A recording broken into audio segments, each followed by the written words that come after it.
That was beautiful. Thank you very much. Jenna, thank you. Well, good morning. Good morning. Welcome to the Alaska Center for Spiritual Living. Thank you for coming out on this beautiful Alaskan day. Can you believe it's almost December and it's like 40 and raining?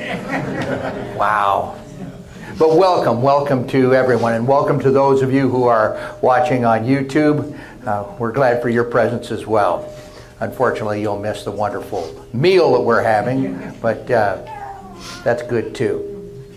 I like to start with a story, and today's story that I'm going to start with, I call it The Doctor, the Trucker, and Gratitude. Dr. Sherry Apple was her name. She was a 34-year-old general surgery intern at the Georgia Baptist Medical Center. And she had been on call for over 48 hours. And during that time, she'd only had a very few moments of sleep. And at the end of this long shift, she still had to drive. She had to get to a meeting that was in Louisville, Kentucky. It's over a 7-hour drive. And so after being sleep deprived, she got in her car to make this long drive. And we all know that's a recipe that often doesn't turn out well. She drove, and when she was in the city, things were okay. But when she started getting out in the open areas, drowsiness started to take over. And as a thing she might keep awake, she turned on her CB. She was a Citizens Band radio buff, and so she turned on her CB. And she was thinking that there might be some chatter on there that'd keep her entertained and help keep her awake. But it was dead silent. There was she channeled a channel, she didn't find anybody. And as she drove, sure enough, the hum of the tires on the pavement wore, and it became sleepier and sleepier, and she started to drift off. Well, behind her, there happened to be a trucker, and he noticed that she was drifting out of her lane, and he looked and he could see in her rearview mirror, and he could see her head nodding. So, not knowing what channel or anything else was on, he got on his CB and he just screamed, "Wake up! Wake up!" And he hit his horn, big horn on a big 18-wheeler, and that was enough to jolt her through. But they just happened to be on the same channel. And she apologized profusely, and she said, "I know I should have never attempted to make this drive after the long time, shift that I was working." And she was full of apology. And he said, "Well, I didn't, have not heard you before on the CB. What's your handle?" And then with a very embarrassed voice, she said, "Well, my handle is Dr. Fruit Loops." He said, "Dr. Fruit Loops?" And she said, "Well, the kids in my pediatric ward call me that, so I've ended up as Dr. Fruit Loops." She said, "What's your handle?" And he said, "Well, I'm the Woodpecker." His name was Woody Key, and he said, "I'm the Woodpecker." So Woodpecker and Dr. Fruit Loops continued to talk for the next 7 hours as she made her way to Louisville. And they talked about everything under the sun. They talked about their childhood, and they talked about some of the fears, their hopes, their dreams. They really shared a lot. And they talked for this whole entire 7 hours. And it finally got time for her to pull off. She said, "My exit is coming up." And she thanked him so dearly for spending that time with her and helping to keep her awake, but also for really sharing of himself.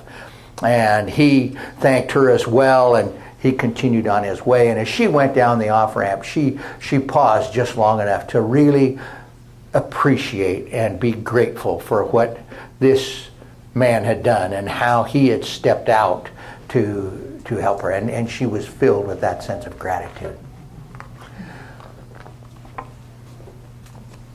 The title of my talk today is Talking Turkey.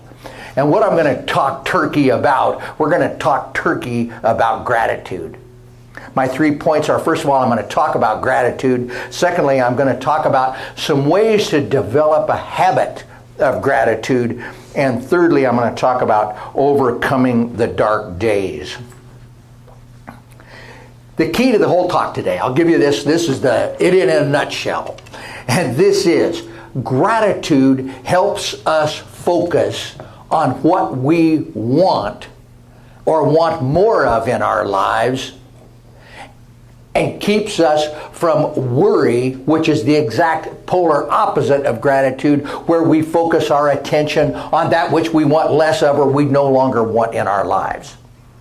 And we believe in this philosophy that our thoughts are creative, that our lives are the outpicturing of our beliefs, our attitudes, and most importantly, our thoughts. So if we change our thinking, we can change our experience of life and how we experience life itself. And that's really the key to it. So when we're practicing gratitude, we're in that positive mindset. So gratitude is so important to us.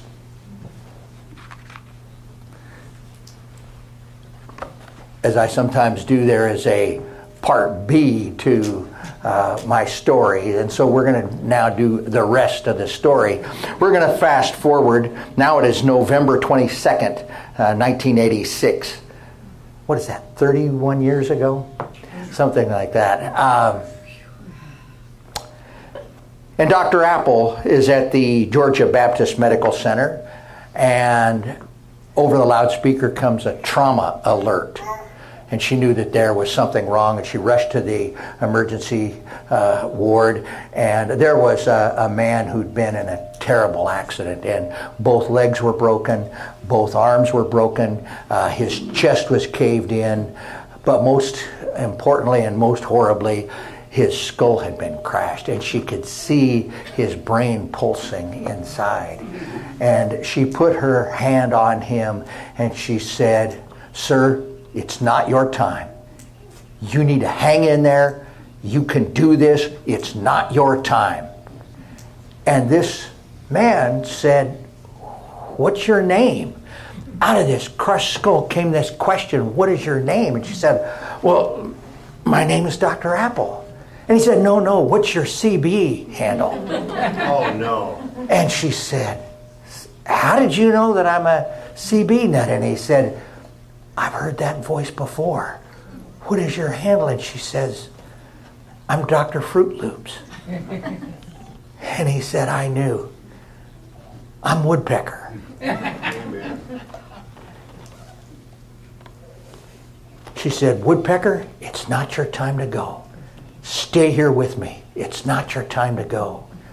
And over the ensuing weeks, when he would drift off and he would go into that dark place, she was there to help him. It even got to the place where the nurses in the other units, when he would go, if she was not on shift, they'd call her and she'd come in and sit with him. Months and months later, as he left the hospital, he was coming down the corridor in a wheelchair, and she came the other way, and she said, "Well, look at you." And he said, "Fruit Loops, I couldn't have made it without you." And she said, "Woodpecker, I'd have never been here if it wasn't for you." This thing of gratitude goes both ways.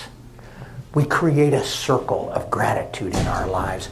And we don't show it just in these stories that I tell, these cute anecdotes. We actually have science to back this up. And this is actually from Mark Waldman and Dr. Andrew Newberg, the University of Pennsylvania. They write a piece for Science of Mind magazine and Science and Spirituality. They are neuroscientists. They study the brain and that kind of stuff. And this goes clear back to 2010, that Science of Mind magazine.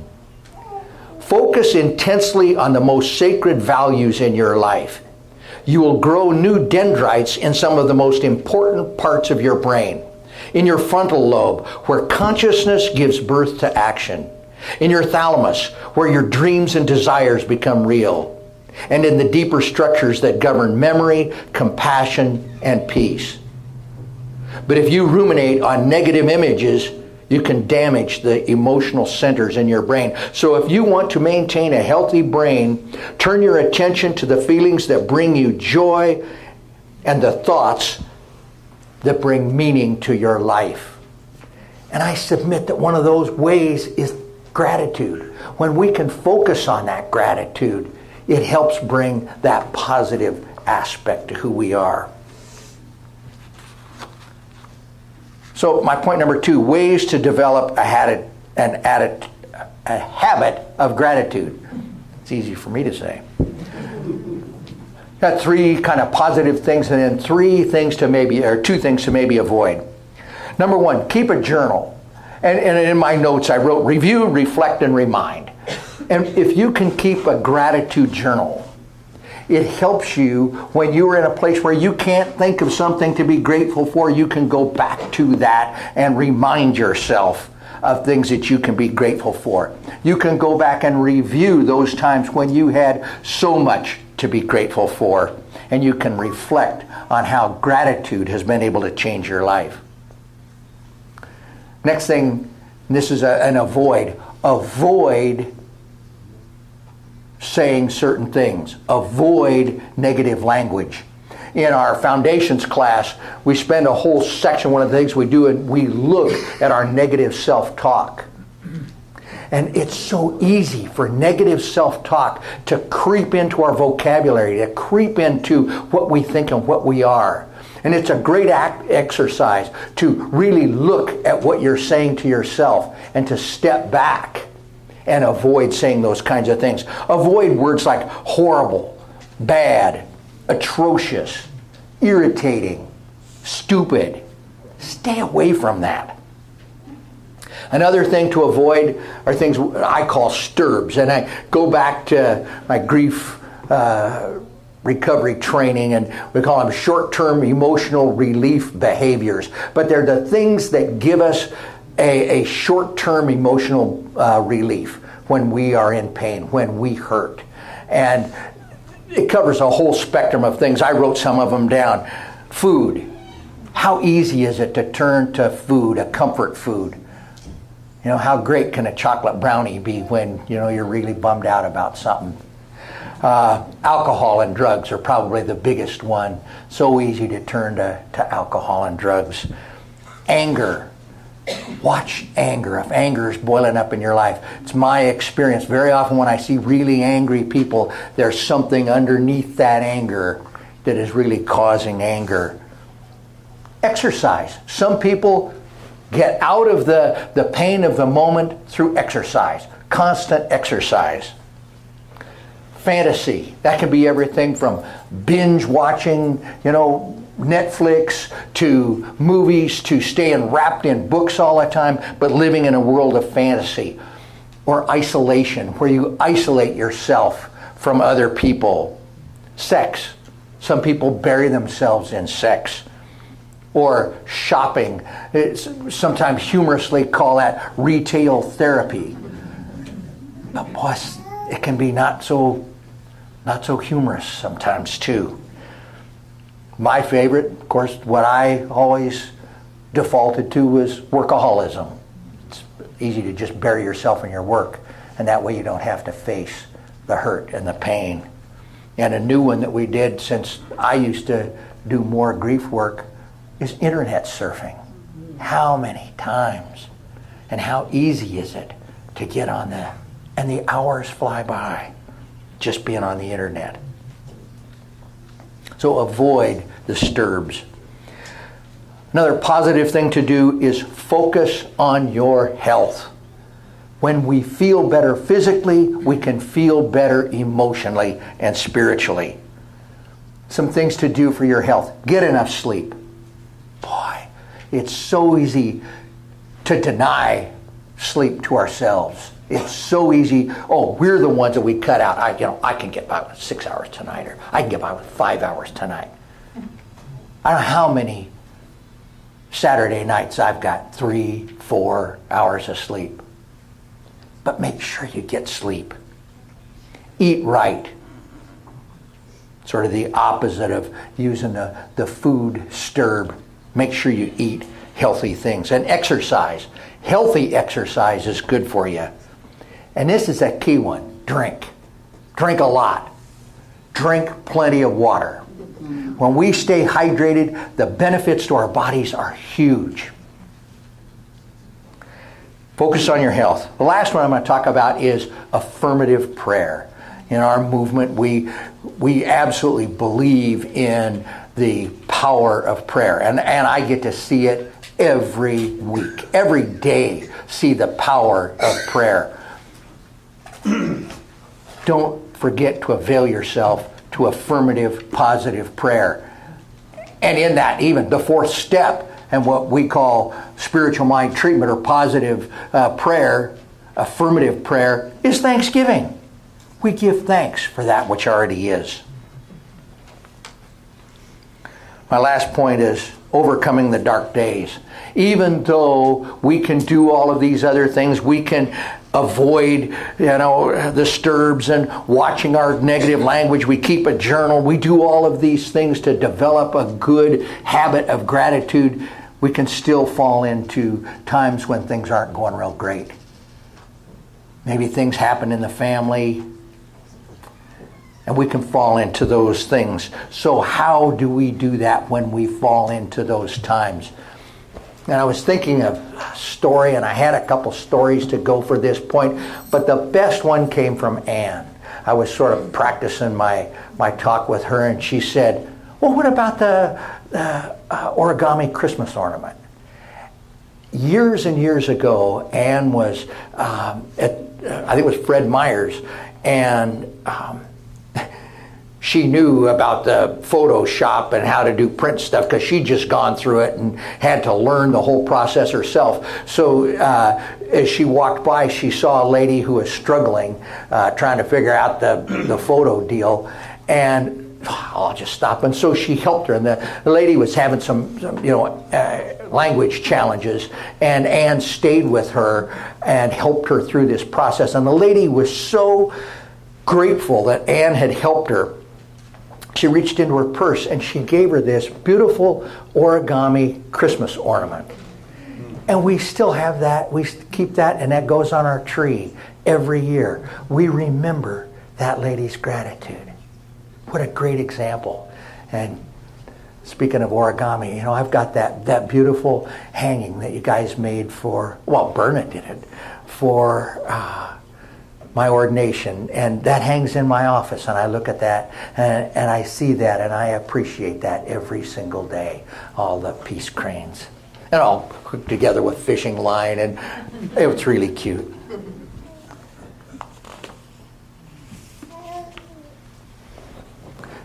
Joel Osteen tells a story. It's happened in Texas. I presume it's Houston, where Lakewood Church is, but there was a destitute man. He passed away. He had virtually nothing. It would have gone unnoticed. They had to search to even find family for him. They were able to finally find some family for him, and had a pauper's funeral. And the family, distant relatives, went to his meager apartment to see, to dispose of what belongings he had, and he didn't have very much. And one of the things he had was kind of an old painting, and they took that and they sold it in a garage sale, I think for $25 or $35, something like that. The guy that bought it thought that the frame was nice, and he thought he might be able to use the frame for something. And he got it home and he got to looking at it, and I thought he better check it out, and he took it to an art dealer and discovered that it had been painted in the early 1800s by a famous master. And a few months later, it sold at auction for over $3 million.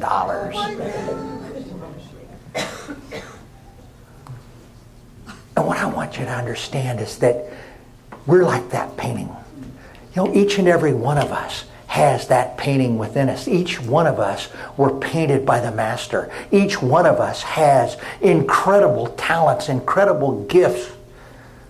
And we all have those gifts. It's within each and every one of us. And when we can step in and allow those gifts to come forward is when we are allowing God, allowing life to move through us. And gratitude can help us put us in that place where we can be that $3 million masterpiece. I had this really great ending for today, and I was just closing the computer last night and looked down, and I've got a better ending now. It's another nurse. It's a nurse story. A nurse. His name is Alan Pierce. He lives in Chico, California. And the article next to this was saying how the campfires, even today, is only 55% contained. And there's still a lot of people at risk. This isn't over. But he's a nurse in a hospital in Paradise, and he was actually fortunate. He was able to get out, but he got out and he realized, I'm not very good at this getting away from the fire thing. There is caught in a traffic jam and it's dangerous and everything else. But what I'm really good at is helping people. Maybe that's what I ought to be doing. And he turned around and he went back and he went to the hospital. And there were so many people coming to the hospital that they were having to set up triage units out in the parking lot. And so they're working on the outside and they're going and then the hospital actually caught fire. So they moved everybody out of the hospital and they were taking medicines and everything out of the hospital, and a bulldozer came by and actually plowed a line through them, and they formed a caravan and were able to get out. And he made 2 trips back to get back out. And he had a pickup truck. It was a Toyota Tundra. And I don't know where this name came from, but he named it the Pandra. And it was a white truck. And I think it had black trim, maybe like a Panda. And it was a Tundra. But he named it the Pandra. So after they got out, they got the hospital evacuated. Everybody was safe. And they got to a safe area. He went online and he put this on social media. The Pandra got me to safety to where I could help others twice. Thanks to firefighters, law enforcement, and my fellow healthcare workers getting to the hospital evacuated and our patients to safety. In all that, he was grateful to law enforcement, to the firefighters, and to the other healthcare workers. And I think we have a picture, if Mrs. Fleming and I did it. Yeah, there is a picture of the Pandra, and it doesn't show it completely, doesn't show it well, but you can see on that passenger side front, that's the front of the truck melted, and the headlight is still working. The tail light is completely burned out, and the scorch marks were the flames coming up the side of this truck. And it's far worse than that. And there were a whole series of pictures on the internet of this. It was so hot inside the cab as he was going. He took a blanket to put it against the window because the window was so hot. And you can see how that was. But in that, he was grateful. He was thankful to other people. And then somebody from Toyota USA saw that. This is what they wrote. We are humbled that you would risk your life and your Toyota Tundra to drive people to safety. Don't worry about your truck.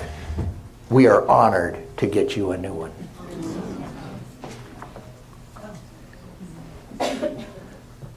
And so it is with this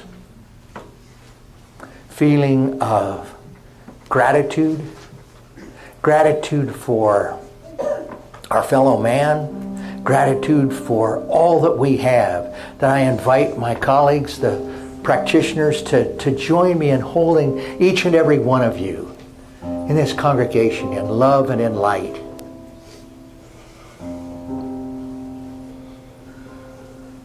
And so it is with gratitude in our hearts that we recognize that each and every one is a magnificent expression of the Most High.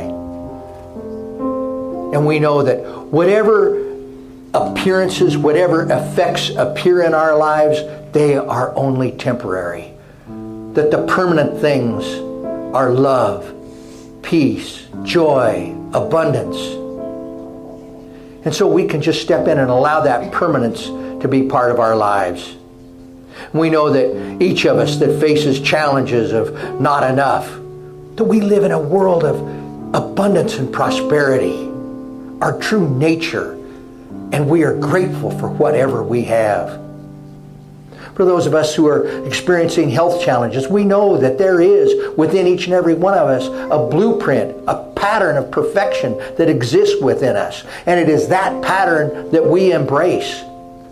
And we are grateful for the health that we have. And for those of us who are facing relationship challenges, we just simply know that regardless of the relationship, we are all children of God. We are all children of the Most High. We have all been made by that infinite, divine, creative force of the universe. And that divine, creative force is absolutely perfect in every way. And therefore, we all carry within us that perfection. And so our relationships are nothing more than God interacting with God. Creation interacting with creation. And so we just give thanks, and we know that every relationship is blessed, whether it be marriage relationship, whether it be work relationship, family relationship. It's all the same. It's all God. And so we are simply grateful. We're grateful for all that we have, all that we are, and all that we will be. We give thanks now, and we can step back and let it flow and let it be. And so it is.